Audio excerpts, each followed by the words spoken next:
You are listening to Radio Ramadan 365 podcasts. Radio Ramadan program Reflections with your host Zubair Akram and my guest Shaykh Ruzwan Muhammad. In previous few sessions, we have discussed the 105th Surah of Quran, Surah Fil. And today, inshallah, we're going to go on to the third ayah of Surah Fil with a bit of a recap from where we started from, and we have now arrived at Surah, ayah 3 of Surah Fil, inshallah. Assalamu alaikum, Shaykh. Alaikum salam wa rahmatullahi wa barakatuhu. I'm wondering if I could actually play these few ayahs so that we can set the tone again, and inshallah we'll continue with your reflection and commentary on ayah number 3 onwards.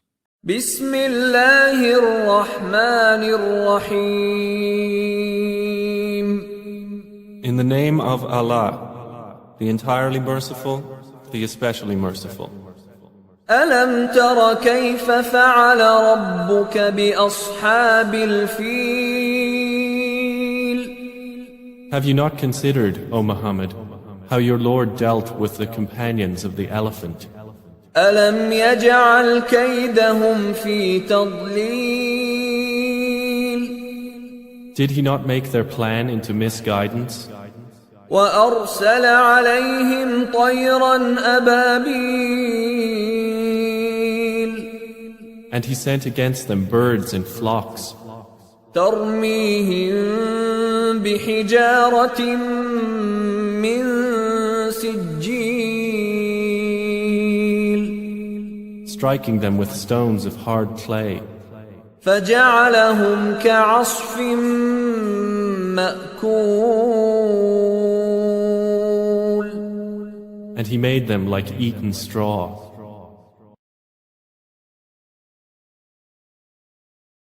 अज़ीम, क्या तुमने देखा नहीं कि तुम्हारे रब ने हाथी वालों के साथ क्या किया? क्या उसने उनकी तदबीर को अकारत नहीं कर दिया और उन पर परिंदों के झुंड भेज दिए जो उन पर पक्की हुई मट्टी के पत्थर फेंक रहे थे, फिर उनका ये हाल कर दिया जैसे जानवरों का खाया हुआ भूस. शेख, द सेकंड आया, क्या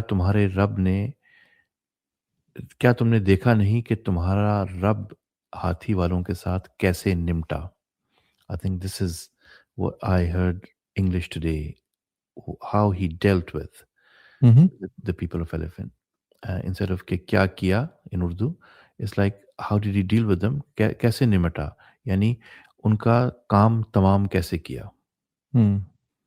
क्या तुमने देखा नहीं कि हाथी वालों का तुम्हारे रब ने काम तमाम कैसे किया. And then we're going to go on to وَأَرْسَلَ عَلَيْهِمْ طَيْرًا أَبَابِيلَ. Yeah. So I think the conversation was the depth of the meaning of the harf atf, wow, and why the use of and here. Yeah. So yeah, it was yesterday. Yeah. Okay. That was yesterday. Yes, that's what we talked yesterday. Why we used and then we'll continue from وَأَرْسَلَ عَلَيْهِمْ طَيْرًا أَبَابِيلَ. Okay. Bismillah ar-Rahman ar-Rahim. Wa salatu wa salam ala Muhammad wa alihi wa sahbihi ajma'in. So yesterday we essentially talked about the shift, especially to find out what the specific way that Allah subhanahu wa ta'ala dealt with or did. I mean, that comes up in the first verse, how your Lord did with the companions of the war elephant. So the Arabic has such a general verb. It doesn't say destroy, decimate, incapacitate, tear up, defeat. It says fa'ala, which basically means to do. So it indicates there's an open question of how that happened. So the imagination is allowed to, at that point, imagine everything that's possible in terms of destruction. And then Allah subhanahu wa ta'ala then explains it in the second verse that Allah essentially did that through unraveling the plot which was in their mind. So this is the psychological aspect of the defeat, which when it comes, then the military defeat is a question of, it's an academic affair. It's a question of detail then, how that happens in actuality. And so this harf ataf is essentially, what it does is it then gives a secondary layer to how Allah subhanahu wa ta'ala dealt with the companions of the war elephant. So the dealing has already been done with the psychological defeat. Now he's adding another layer. So it's not an explanation of what God did, it's an explanation of how it happened. What God did already has been described as being the psychological unraveling in the mind of the army of Abraha, and Abraha specifically, of their plot, to the point they knew they were defeated. And now it's going to fill up the details, and it's going to fill it up with graphic imagery, which allows a lot of the imagination to fill up what we can't specifically see, or also the details that are missing. So if you say a small amount of words, it puts a lot of onus on you to think and imagine the imagery, and the destruction that takes place, because the less you say, the more it's left to the imagination. The more that's left to the imagination, the more vivid the image. And so this next set of actually 3 verses essentially just are attempting to paint a picture of the degree to which, if Allah subhanahu wa ta'ala unravels a plot of a group of people or an army, or his enemies, or the enemies of the people of God, how that then is brought to fruit in detail in real life. So وَأَرْسَلَ عَلَيْهِمْ طَيْرًا عَبَابِيل is that God then sent upon them طَيْرًا عَبَابِيل, which is طَيْر is from طُيُور, and طَائِر is something that flies in the sky. So as I said, once Abraha and his army realized that there was something else going on here, and that the protection of the Kaaba was a real protection, that weakness and doubt that entered into their mind would have meant that they would have looked everywhere to see where this destruction was going to come from. Muttalib had said, the one that has possession of the house will protect the house. It has a Lord. They were now looking to see what the Lord would do. And so you can imagine looking into the sky, looking to the ground, looking left, looking right, thinking, where is this going to happen? And they know they're Christians, so they know that the biblical stories of Pharaoh and oppressors, what that happened, how that happens, they're appreciating that something will happen. And what happens is it comes from the sky. So this is where it's interesting about the mechanism through which this happens. You could take a literal understanding that God sends airborne birds. By definition, they're airborne. Ababil, Ababil is like a metaphor for something that covers the sky. So the image of Ababil is essentially one of something airborne, which is flying, and the density of that is such that it's almost like a cloud. So this is ominous, obviously. It's like clouds coming, and the clouds are not, of H2O. They're not vapor. They're actually birds, and they're actually ordered, and they are regimented by divine decree. Now, what role do they have in the destruction of the army and Abraha and his whole entourage? That's a different thing. Is it the fact that they come once Allah subhanahu wa ta'ala has decimated the army through natural means, such as some kind of disease or something? There's all discussion about whether this was done through the birds actually throwing down things which then caused the destruction of the army, or was it something that they were afflicted by, and essentially the birds came and finished off the job? So, I mean, the traditional understanding is that the ababil of the Tayran, this clouding of the birds, brought with it tarmihim bihijaratin min sijil. They came. You said ababil of Tayran. Yeah.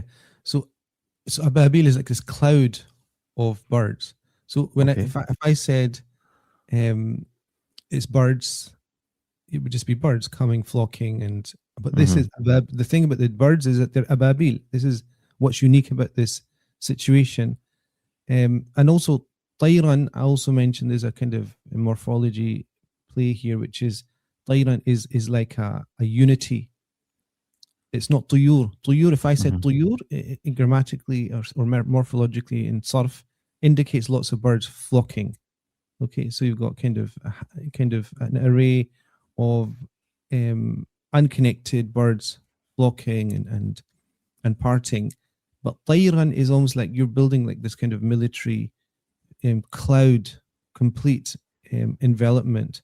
Ababil just emphasizes that, means it's a kind of it's a darkness that overshadows the army. If you think about it, middle of the desert, middle of the day, it's bright, sun's out, and all of a sudden that darkness comes, and that darkness is ominous because it's the promise of how it will happen.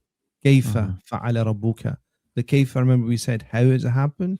The psychological defeat, and then now the actual steps. And the steps will be that there's a whole army or flocks and sea. I mean, so you can even describe like a sea or a cloud of birds coming. And what do? Tarmihim bihijarati min sijil.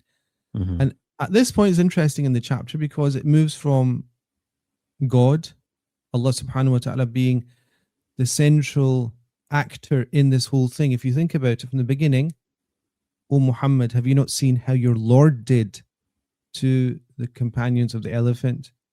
Alam yaj'al kaydahum fi tadlil. Did God not himself unravel the plot of Abraha?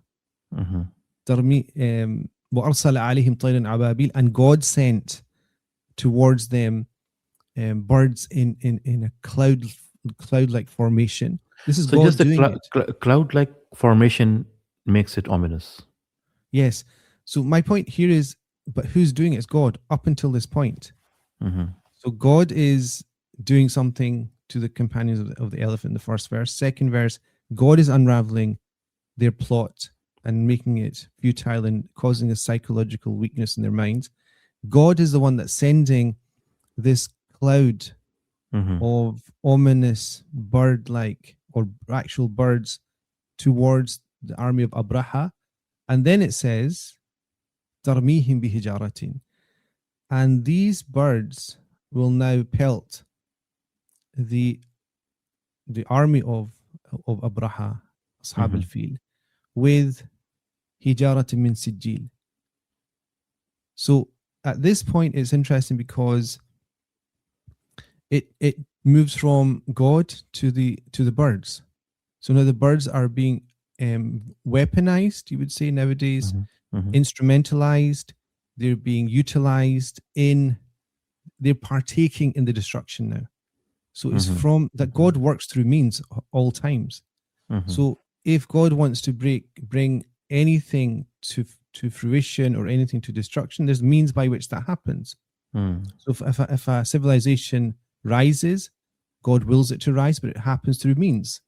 It goes through military might, it goes through economic development, it goes through technological advancement, it goes through agrarian development and research and innovation. All these are means by which, seafaring and finding gold in another continent or something. There's reasons why nations and civilizations rise and fall. But at the core of it is Allah subhanahu wa ta'ala moving it. There's a divine purpose in everything. God rises and allows certain civilizations to rise and come to the fore, and then other civilizations to drop. These just waves in human history. And at the midst of that is leaders and rulers. So we know about Constantine the Great, and we know about Alexander the Great, we know about Churchill, and these are all figures, for good or evil, are at the waves and crest. Napoleon or Khalid bin Walid, for good or bad, they're the people at the crests of these movements in human history. But behind it is this divine plan. At an individual level, Napoleon, Khalid bin Walid, You think of Christopher Columbus. Every person that was at the forefront of a move, they are in some way historical, but at another level, they're individual. They're going to be taken to task for their decisions and their actions. And even today, everything that's happening today, every individual will be standing before God, farda, as an individual, to answer for what they have done. But they're doing it in this divine play of God allowing history to move, people to rise and to see how they play, how they act, how they behave when they have ascendancy and power. So if you think of the world now, look at entities that have power. God is just watching to see what they do with that power, because they will be doing it and they will be answering for it because they are responsible for it. Agency, they have the agency, the choice, and the people on the receiving end will also be questioned about why they were on the receiving end as well, and what agency they had and what blame they had or what lack of blame they had. Everything will work out at some point. And so Abraha will have to stand on the day of judgment and answer for his plot. And he will come up with it.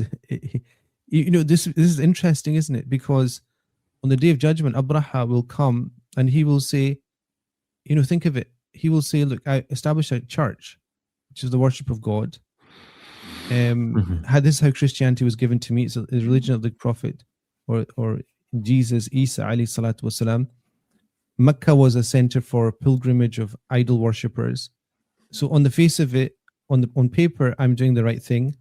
But then Allah's going to ask him your intent. Was it that? Or was it just to create a trade route between the Roman Empire and Sana'a to take control of the trade routes?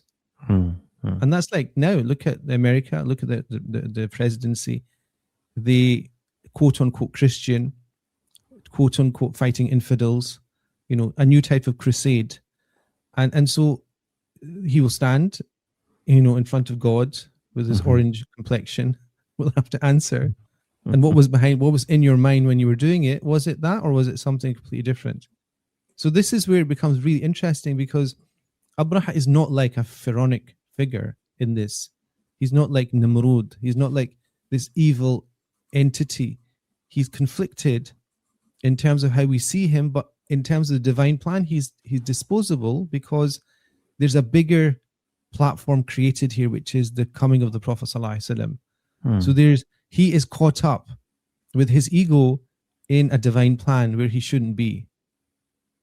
And he will have to answer for that. It might be an excuse for him saying, oh, normal situations, what I did would be not historical at all. It'll just be another army trying to, create another economic benefit for themselves, a strategic benefit.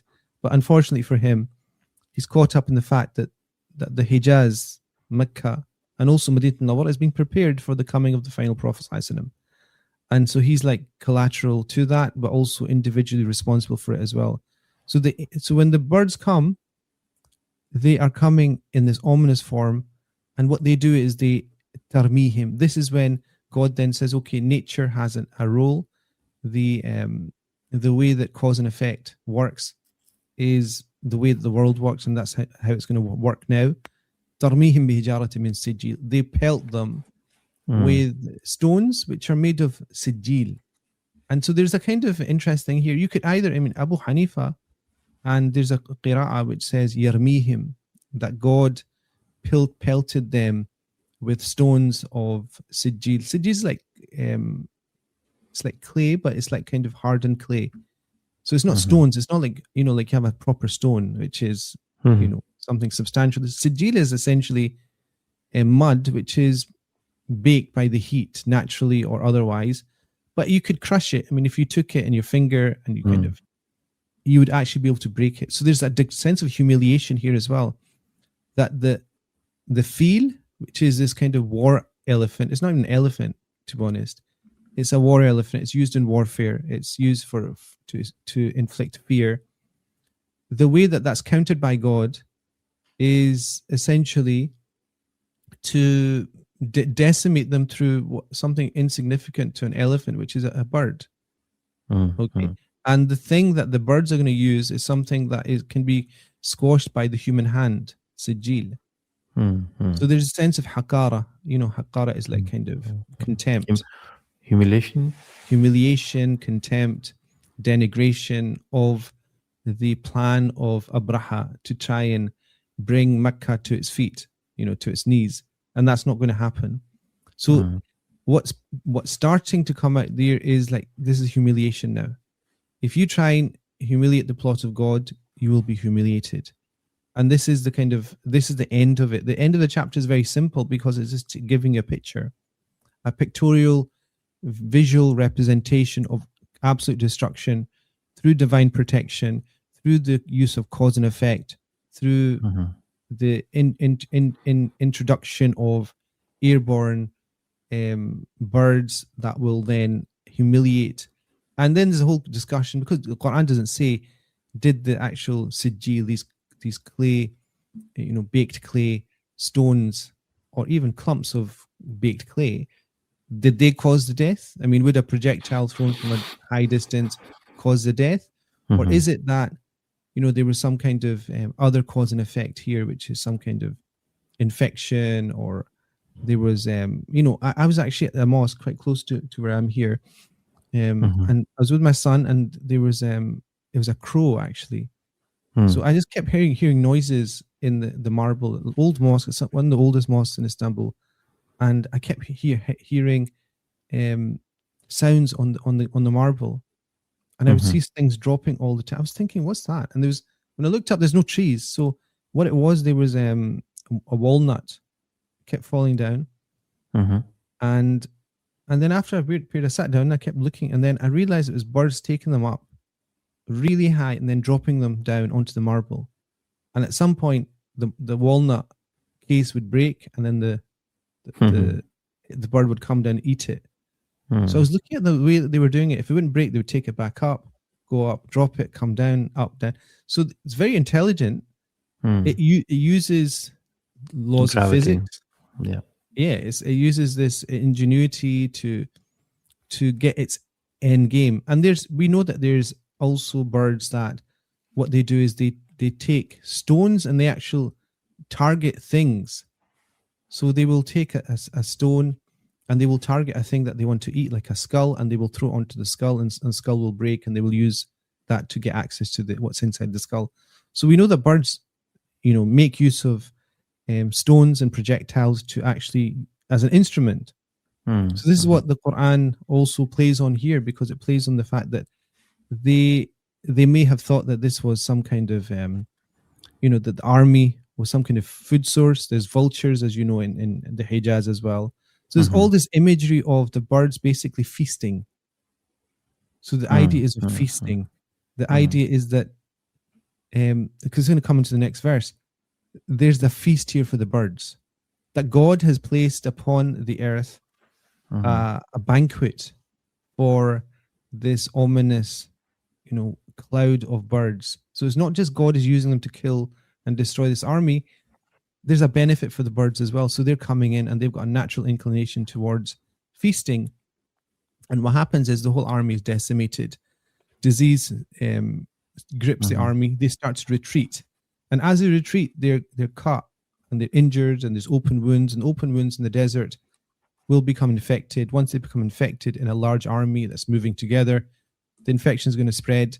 It's said that all that journey, which is going to be about 2 weeks or 3 weeks back to Sana'a, there's basically a extended feast for vultures all the way until Abraha gets to Sana'a.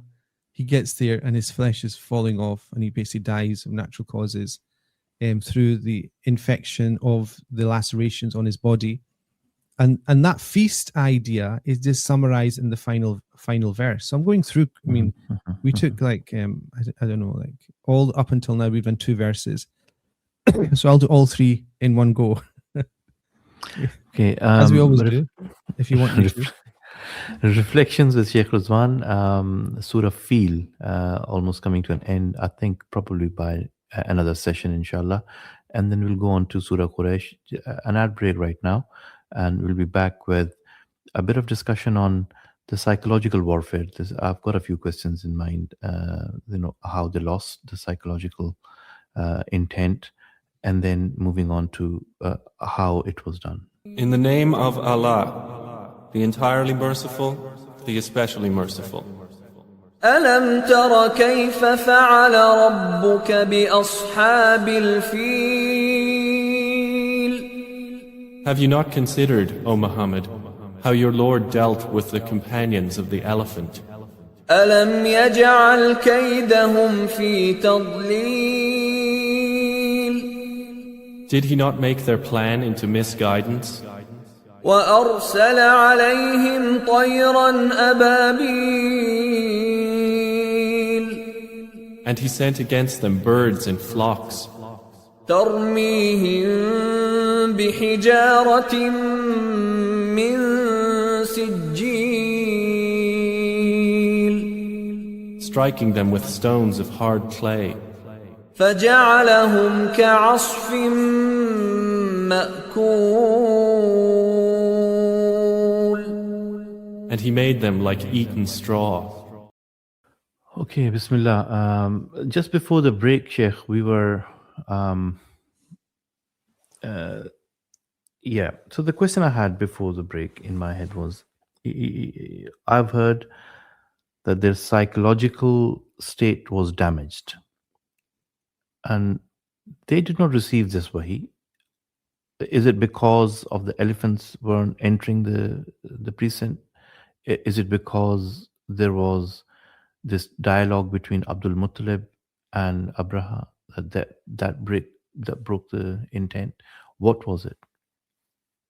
Yeah, so psychological. I mean, I mentioned it a couple of times. I think it's, remember, psychological is to do with how the mind works and perceives things. So you gather information, you observe, and you make decisions based upon what you gather and you observe. The psychological aspect of this is how that can be changed based upon your personal disposition and your perception of things and how they are.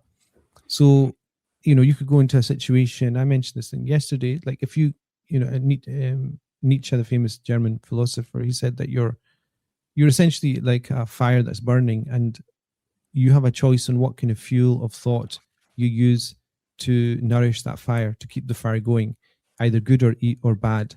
So that's a psychological decision. It's a mental decision, but essentially it's a psychological trick that you can be confident, and you can say that these good memories that I have are going to fuel how I perceive the world, or you can look at the negative. So you can, there's this sense that you can either look through, imagine going down a road, and there's, on the one side, there's a lovely sea view. Mm-hmm. You're in the kind of coastal area, and you have the ability to look towards the left, and there's a lovely coastal view and the sea, and then lovely natural view. On the other side, you've got the kind of rock face. Mm-hmm. So you can decide. I mean, essentially, what he's saying is you can decide to look right or you look left, and you can decide the view you get in life. And that's a psychological shift in perception that people should actually realize that faith gives, because things like tawakkul, tawheed, all these ideas of reliance on Allah subhanahu wa ta'ala, understanding the impact of the unity of Allah subhanahu wa ta'ala, that God is with you, God is looking over you, God is protecting you. That shifts your sense of yourself as well. And so that's the case in normal life. That's how we should live our lives. And one of the things that, this chapter, I think, one of the undertones of it is the fact that that's such an important thing to preserve. How your outlook is in life. You can either look, they always talk about the glass and the half full, half empty kind of analogy. It's, in a simple way, that is exactly what's being said. So how it is used here is that God is talking about the fact that God showed humanity, the world, the example of the companions of the war elephant, and unraveled their plot. And the unraveling of the plot was essentially through showing and actually planting within their mind the fact that they would be unsuccessful before they even entered into the battlefield. There wasn't even a battlefield. So it was a situation where it's an open goal. You have no opposition and you don't expect anything but victory. But the seeds of doubt start when they know that they're attacking a place of pilgrimage. which again is a sanctified place. He himself created the Qulais, which is in Sana'a, as a cathedral to vie with Mecca. Okay, so he knows that there's a kind of divine protection towards places. He's a Christian, so he understands that. But then the first point at which he realizes that there's asymmetrical warfare here. Asymmetrical is when one party has an advantage over the other in a vast way.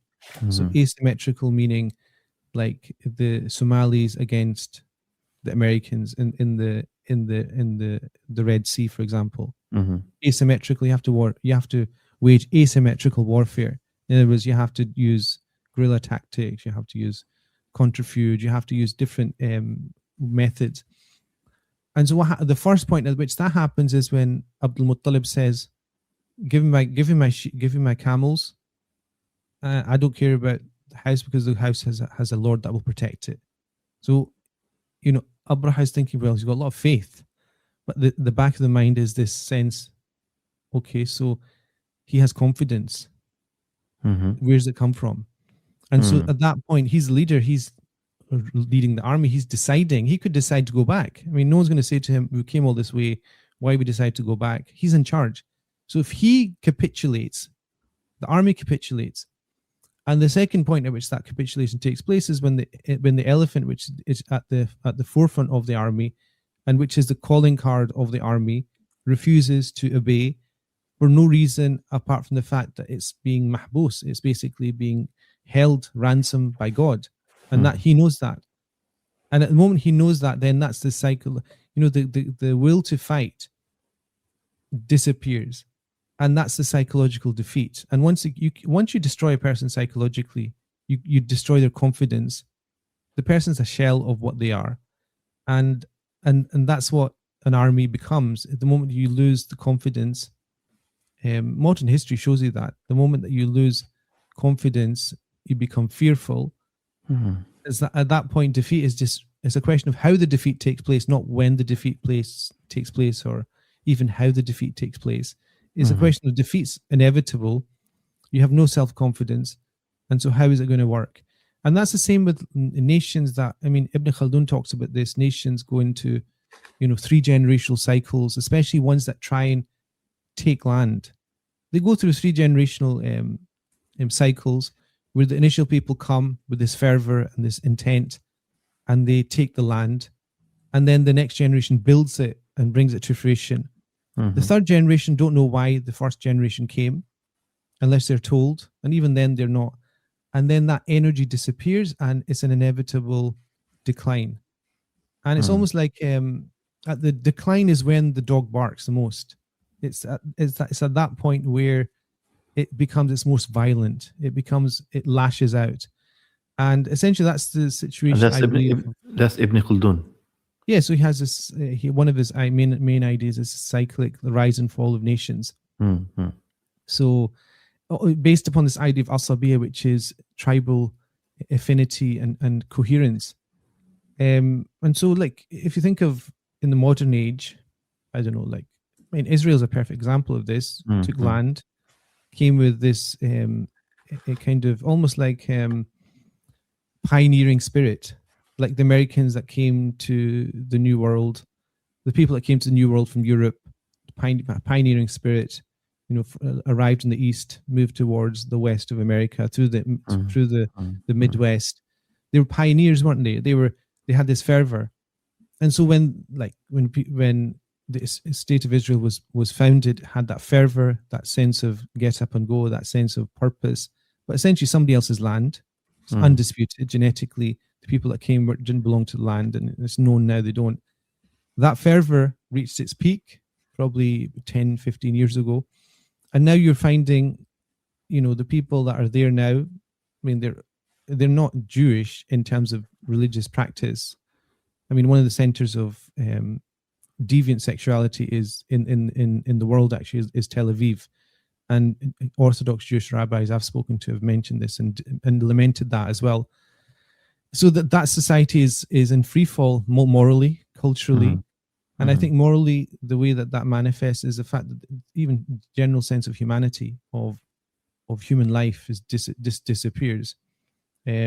So that specific group of people, I mean, the Epstein files is a tip in an iceberg of a deviancy amongst that specific group of people, which, I mean, it's anathema to speak about, but it's pretty clear. I don't think people need to think about that too much. Anyway, that is the way that society rises and falls. It's through this sense of destiny. And once the psychological mindset shifts, it's a question of time before that culture destroys itself, which is why I've always said at the core of Muslim power is identity. It's identity with its faith. Not political, not identity with a political movement, not identity with a political project, not identity with a military project or a economic project or prosperity. It's based upon identity based upon Tawheed, La ilaha illallah Muhammad Rasulullah. That identity transfers over generations, over cultures, and it actually bypasses Ibn Khaldun's prediction of demise. Because if you keep that as a constant, the culture remains constant, and that passes on from generation to generation over culture, over nations. This is why you have Muslim nations in which that Tawheed psychological makeup is consistent, and it will remain consistent through history. And so you have up and downs in terms of economic power, political power, temporal advancements, but it won't affect the main thrust of why you're here, which is the moral worldview that you should have in war and peace and family and all these things. So that's the thing. I think the psychological is at the core of human. So you touched upon this concept of tawakkul. So tawakkul guides your confidence. Tawakkul keeps you sane. People who don't have this concept, it seems that they are the most confident just now. The nations who won't even know what tawakkul is, they're practicing tawakkul without knowing what tawakkul is.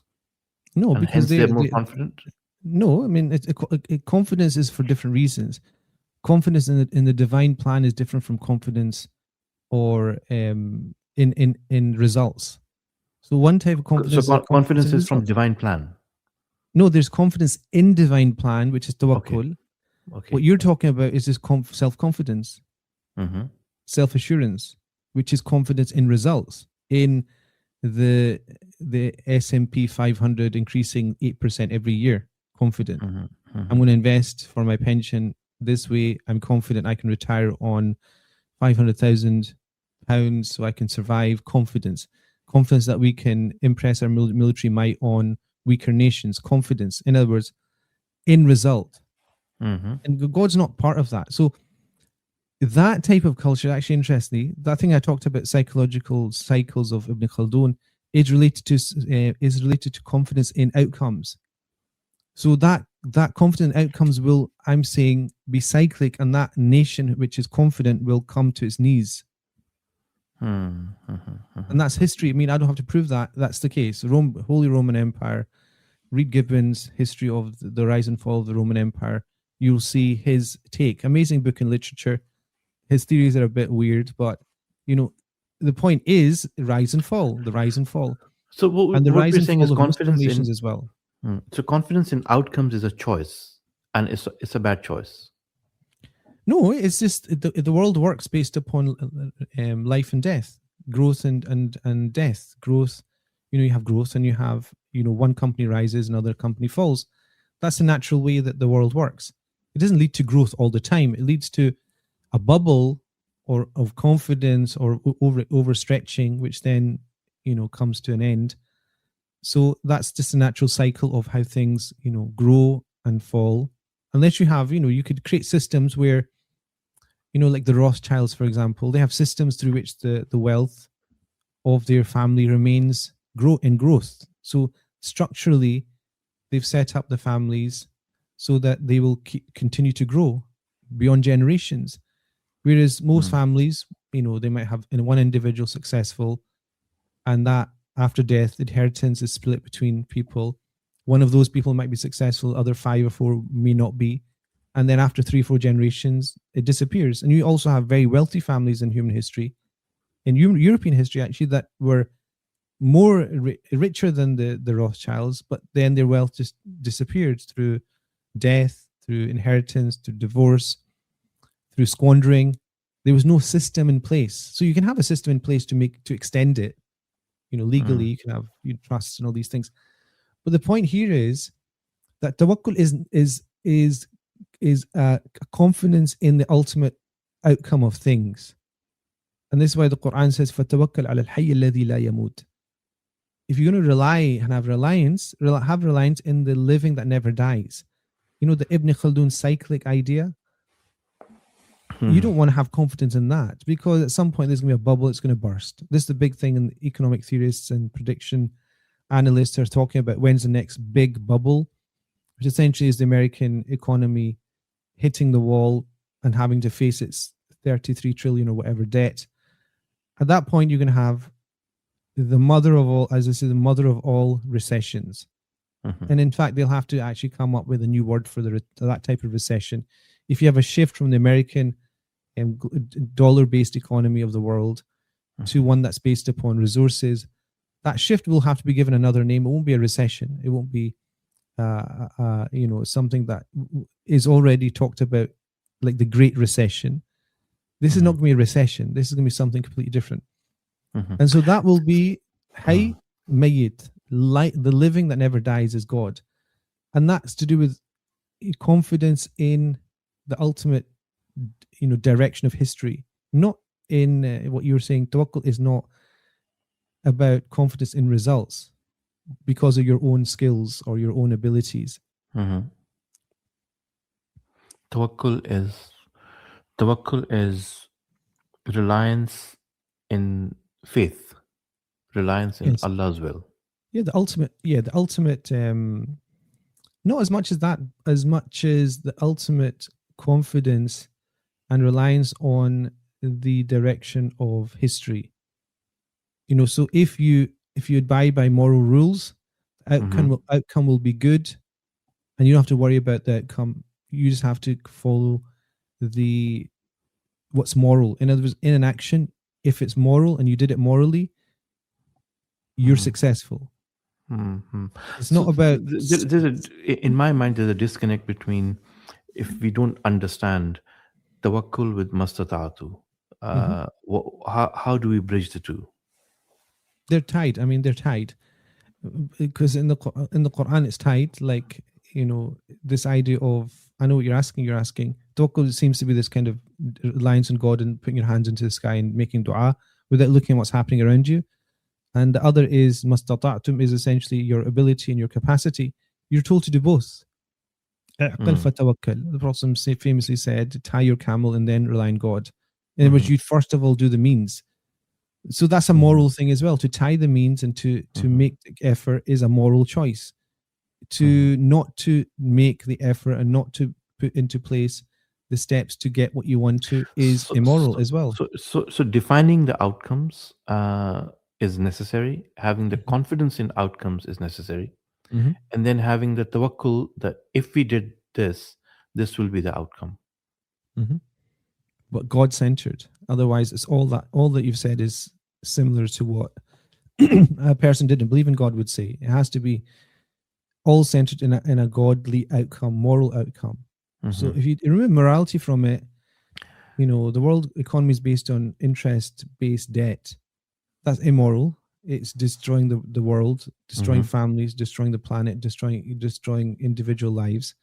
That's immoral. So you'll get a success, you'll get increase, you'll get reward, but reward what? Worldly reward. You won't get a religious reward. So self-reliant, not dependent on other resources, community or a nation is needed. Yeah, absolutely. That's, if you think of the Prophet ﷺ when he set up the city-state of Madinah Nawara, the first thing he did was establish a mosque, community space essentially.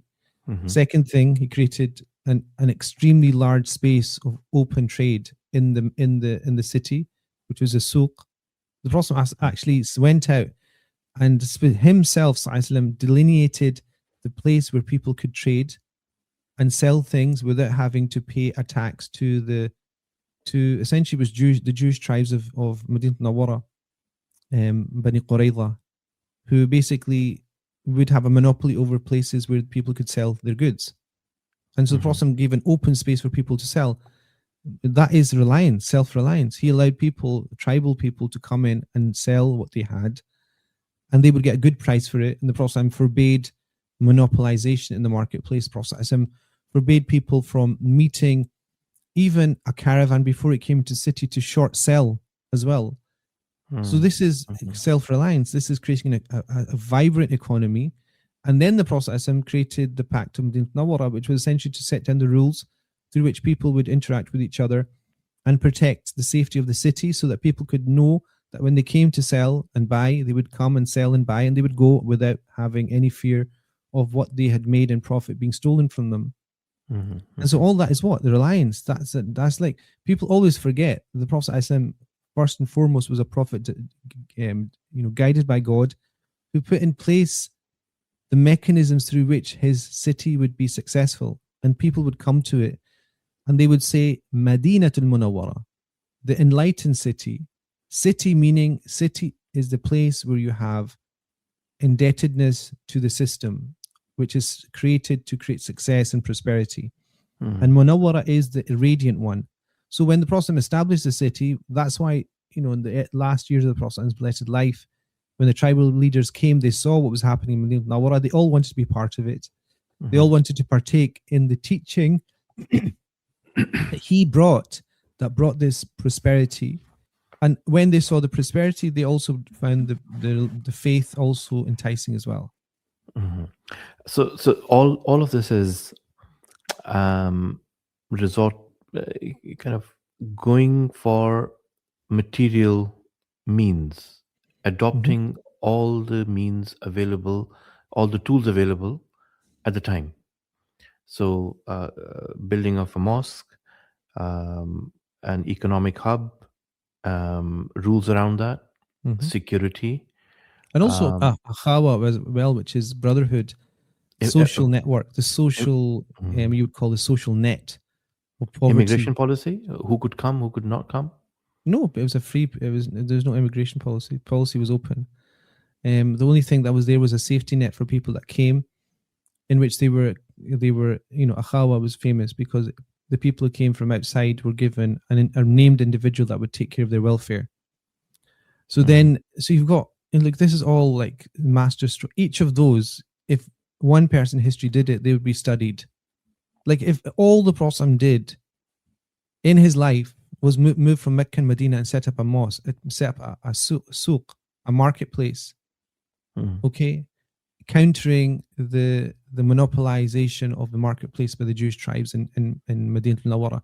If that's all he did, and he wasn't a prophet, he didn't get revelation, and it was historically written down that this person came and he set up an alternative economic space, people would lose their minds. People would quote him and say this was a visionary. And this is the Prophet doing this before breakfast. This is like this is one of a million things that he did just without knowing he's doing, without creating any sense that I've done this amazing thing. This is why he's Muhammad, and Mahmud is the elephant. No one knows. We know Mahmud the elephant because it was the head of an army that got decimated.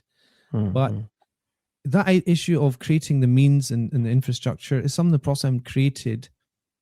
And I was teaching Sidi Ali bin Maliki, rahimahullah, one of my early teachers from Makkah al-Mukarramah, his book, Muhammad the Perfect Man, in English. And there's a chapter in it in which he talks about the steps the Prophet took to create the municipal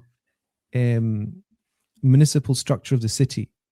Things like the length of the streets, the width of the streets, the irrigation system, the light that is allowed to come to the neighbor, and the building regulations and the regulations related to, when you have rainfall, you have the gutter. So where the gutter should turn into, the Prophet, it dictated all this.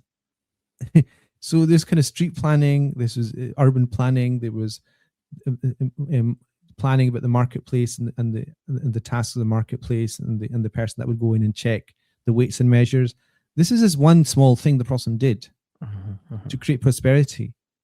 And so once you have that prosperity, people are confident enough to then, get on with the big thing, which is to worship God and to spread the message of God. SubhanAllah. Sheikh, we have final 8 to 9 minutes of this session, approaching iftar.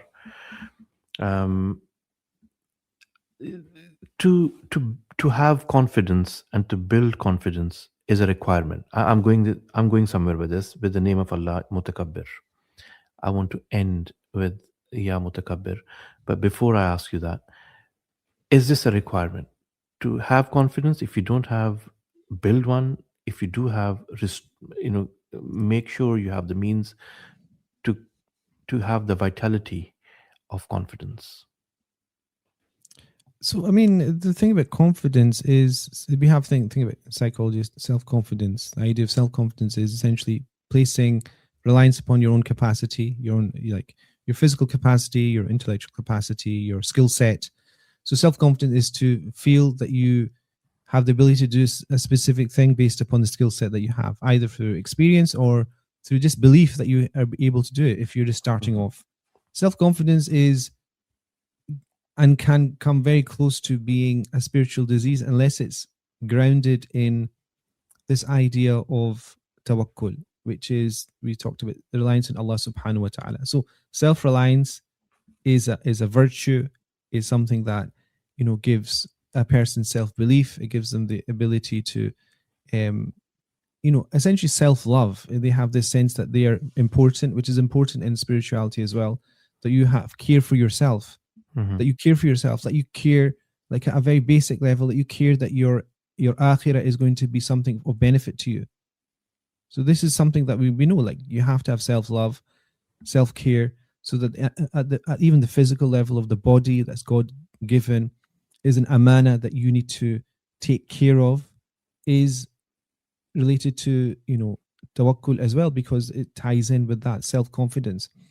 But the thing about this idea of, confidence is that unless it's grounded in the confidence in a higher being, it becomes self-fulfilling and it becomes self-consuming. It becomes what is called kibr. Kibr is this haughtiness, this pride, this arrogance that you have. You can either have it just within yourself, which is kibr. Internally you just feel that you're really the bee's knees, as they say. Or it can be takabbur, which is then you impose it on other people. So your self-confidence exudes to the point that you now make it a means by which you batter and you overstretch yourself to kind of show your strength to other people. And that's called takabbur, mutakabbir. And a mutakabbir is a person that essentially at every opportunity, tries to show their superiority over other people, and this air of accomplishment. So kabir in Arabic is to be high, to be haughty. Mutakabbir is the one that feels that they're always right and they're always, in the ascendancy. They're always successful. They're always the best at something. And that name, as you know, Al-Mutakabbir is one of the names of Allah subhanahu wa ta'ala. So in reality, if your self-confidence gets to the point, or your confidence gets to the point where it becomes self-confidence that then morphs into takabbur, then you're vying with Allah subhanahu wa ta'ala. Al-Kabir, the great. Al-Muta'al, the lofty. Al-Mutakabbir, the one that has the receipts to show that he can be audacious. So audacity is also a kind of translation that you can give for mutakabbir. And so a person in that situation has to, what they say, check before they wreck. They have to realize that anything they have of power, authority is given and essentially loaned by Allah subhanahu wa ta'ala. And it also always has to have to come together at the same time as having intense humility internally. So al-mutakabbir is quality of Allah subhanahu wa ta'ala. But there are situations where a believer is told to be mutakabbir.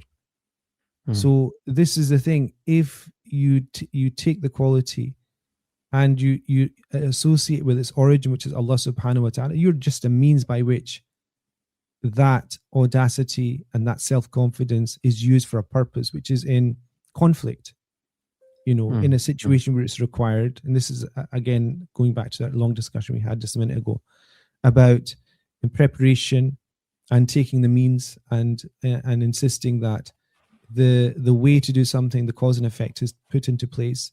So the person in a battlefield has to be mutakabbir, has to have this self-confidence, has to have this sense that they're divinely almost invincible, which is why, people like Sayyidina Khalid bin Walid radiallahu anhu, he exuded that. And I mentioned this, I think, in this set of lectures, that he was called the Sayf of Allah subhanahu wa ta'ala, the sword of God.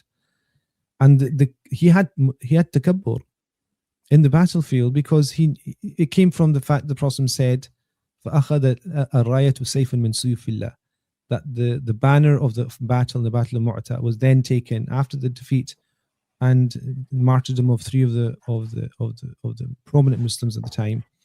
It was taken by Khalid ibn Walid, and the Prophet said, at that point, the banner of the army was taken by a sword, by the sword of the swords of God. It said on his deathbed, when he was being, going towards the end of his life, last breath, people looked at his body, and there was no part that they could see of 5 inches except that there was a wound, a cut, something that had afflicted him in the battle, but he was healed of it. And it's at that point, they asked him, where did you get this confidence from? He said, it's from the fact that I was called a sword from the swords of God. And so that's something that, you balance. It's not the quality, it's who you ascribe the quality to.